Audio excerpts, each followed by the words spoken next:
వాళ్ళు ఎప్పుడైనా మనకి జ్వరం కానీ, లేకపోతే తలనొప్పి కానీ, అల్సర్ లాంటివి కానీ, లేకపోతే కాన్‌స్టిపేషన్ లాంటివి కానీ, ఎసిడిటీ లాంటివి కానీ, బీపీ, షుగర్ లాంటి వాటివి కానీ, పేర్లు పాత పేర్లు ఉండవచ్చు కాక, రైట్. బట్ వీటన్నిటినీ కూడా జస్ట్ మనం తీసుకునే బ్రీతింగ్ తోటి టెక్నికల్‌గా.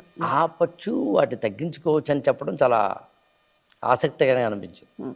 నేను దీన్ని ఎందుకు ప్రస్తావించానంటే, మీ అనుభవాలను కూడా మీరు మెడిసిన్ రంగంలో మీ అనుభవాలను కూడా జోడిస్తూ చెప్పాలన్న ఉద్దేశంతోటి నేను లాస్ట్ ఎపిసోడ్ మీకు గుర్తుండే ఉంటుంది.